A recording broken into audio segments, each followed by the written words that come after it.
হ্যাঁ এভরিওয়ান, আসসালামু আলাইকুম। কী অবস্থা, কেমন আছেন? আশা করি আল্লাহর রহমতে অনেক অনেক ভালো আছেন। অ্যান্ড যদি প্রশ্ন করেন আমি, তাহলে তো বলতেই হয় অফকোর্স আলহামদুলিল্লাহ, কেননা আমি আপনাদের দয় বরাবর মতো অনেক অনেক ভালো আছি গাইজ। তো নতুন একটি ব্লগ ভিডিও নিয়ে ফিরে আসলাম আবার আপনাদের কাছে। তো সামনে কিছু বাইরা ছবি তুলতেছে, হয়তো আমাদেরকে দেখে কিছুটা হলেও ইতস্তত বোধ করেছে। এজন্য ভাইয়াদের কাছে সরি সরি সরি তিনবার বললাম, যেন একদমই কষ্ট না থাকে। তো গাইস, আজকে আমরা যাচ্ছি হচ্ছে কাছারিকান্দি। আর কাছারিকান্দি এই রোডটা দেখে হয়তো অনেকে বলতে হবে না যে এটা কোন রোড। আবার যারা নরসিংদীর বাইরে আছেন এদের এদের জন্য অবশ্যই বলবো, এদের জন্য যদি লোকেশনটা দিতে চাই তাহলে এই লোকেশনটা হচ্ছে পান্থশালা ফেরিঘাট। তো কাছারিকান্দি এই রোডটা, মানে এই রোডটা তো একটু কাছারিকান্দি জানি, এটা গিয়েছে হচ্ছে বাসগাড়ি। আর যদি লোকেশনে আমার একটু ভুল হয় তাহলে অবশ্যই ক্ষমা চেয়ে নিচ্ছি, কারণ আমার এই রুট সম্পর্কে অতটাও ধারণা নেই। আর আমি গেছিলাম মেক আজাদ সোহাগ, এই আপনাদের অনেকেই হয়তো ওনার আইডির টাচে আছেন। আর হ্যাঁ, এই উনি হচ্ছে আমাদের প্রতিষ্ঠানের স্যার, মানে আমরা স্যার বলে থাকি সাধারণত। তো গাইস, একটা জিনিস বলে রাখা ভালো যে এই সমস্ত মোড়ে আপনারা প্রচুর হর্ন দিবেন, কেননা এই দেখতেই তো পাচ্ছেন পাশে একটি মাদ্রাসা, আর প্রচুর বাচ্চারা খেলাধুলা করতেছে।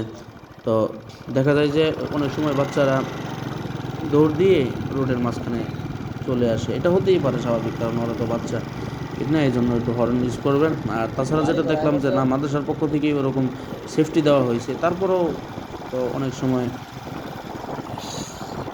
এই জন্য এটা আমাদের তরফ থেকে, আই মিন আমাদের ড্রাইভারদের পক্ষ থেকে এটা একটু সেফটি নিয়ে রাখাটা ভালো, একটু সচেতন থাকাটা ভালো।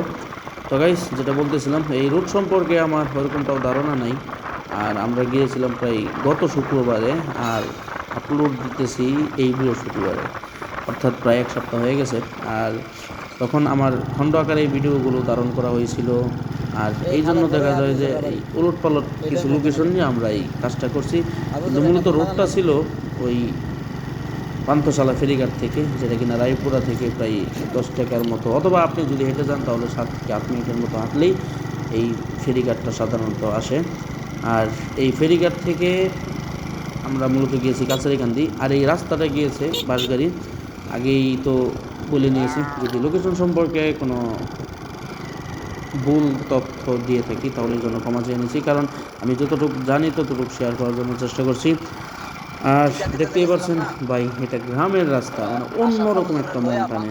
আমরা যারা শহরের ব্যস্ত সময় পার করি তারাও কিন্তু মানে আনমনা হয়ে থাকি যে কখন গ্রামে যাব, গ্রামের মাঠে খেলবো, কখন গ্রামের রাস্তায় সাইকেল অথবা বাইক দৌড়াবো। মানে এরকম একটা কনফিউশনের মধ্যে, এরকম একটা চিন্তা নিয়ে আমরা সবসময় শহরে কাজগুলো করে থাকি। তো গাইস, আমার তো আমি সাধারণত আমার ওরকম কোনো বাইক টেক নেই। আর এই মানে ছোটোবেলা থেকেই স্বপ্ন ছিল যখন নিজের বাইক হবে তখনই আমি বাইক রাইডিংটা শিখবো, বাট আদৌ কিনা হয় নাই, এই জন্য আর রাইডিংটাও শেখা হয় নাই, আই মিন বাইক রাইডটাও শেখা হয় নাই। আর আমি এখন যে বাইকটাতে আছি এটা হচ্ছে ওই যে যেটা বললাম, যেটা হচ্ছে আমাদের মাদ্রাসার স্যার, আমি এখন স্যারের বাইকে আছি। আর স্যারকে তো অনেকেই চিনবেন, যেটা বললাম যে আপনারা হয়তো অনেকে স্যারের আইডির টাচে আছেন, কারণ স্যারের রিসেন্ট মানে কালকে স্যারে প্রথম মনিটাইজেশন পাইছে। আর অবশ্য স্যার এই জন্য আমাকে ধন্যবাদ দেওয়া দরকার, কারণ স্যারকে এই উৎসাহ আর প্রেরণা আমি দিছিলাম, বাট এখনও পর্যন্ত আমার আইডি তো এরকম কোনো রিস্ক নাই। আর স্যার ওদিক দিয়ে মনিটাইজেশন পাই বলাইছে, তবে না, স্যারকে অসংখ্য ধন্যবাদ দেওয়া দরকার যে স্যার কিনা আমাদেরকে একটা পার্টি অ্যারেঞ্জ করবেন।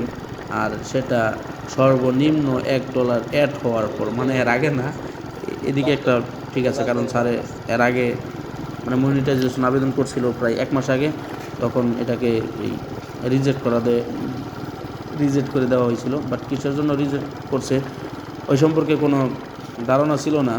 তো আমরা তারপর প্রচুর কাটাকাটি করলাম, ওইরকম কোনো কপিরাইট ইস্যুও ছিল না। আর এছাড়া প্রথম দিক দিয়ে যেই ভিডিওগুলো মানে মিউজিক দিয়ে অ্যাড করা হয়েছিল, এই সমস্ত ভিডিও অথবা রিল আমরা খুঁজে খুঁজে সবগুলো ডিলিট করে দিছি।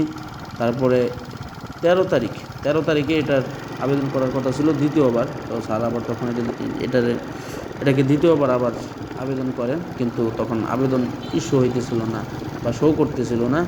তারপরে হঠাৎ সেই একটি মহান দিনটিকে এটা তো বুঝতেই পারছেন, কালকে 14ই ফেব্রুয়ারি, আমি ভালোবাসা দিবসে এবং বসন্তের প্রথম দিনের বিকালে আর এই মনিটাইজেশনটা পেয়েছে। তো যাই হোক, এই জন্য স্যারকে সাপোর্ট করবেন, পাশাপাশি আমাকেও বলবেন না। আমিও চেষ্টা করব এই ভালো কোনো ব্লগ নিয়ে আসার জন্য। তো গাইস, এত কথা বলতে বলতে আপনাদেরকে আসল কথাটাই বলা হয়নি। আমরা কাছারিকান্দি যাচ্ছি হচ্ছে।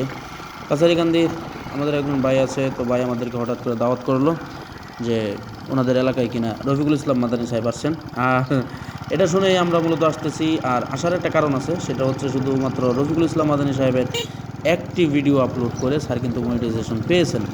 আর আপনারা জানেন যে ফেসবুকে মনিটাইজেশন পেতে হলে সর্বোচ্চ 60,000 মিনিট ওয়াচ টাইম পূর্ণ করতে হবে।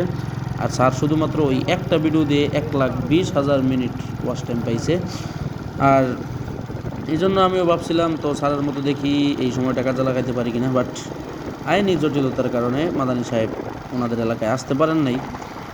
আর এই জন্য মাহফিল নিয়ে আমার ওরকম কোনো ভিডিও করা হয়নি।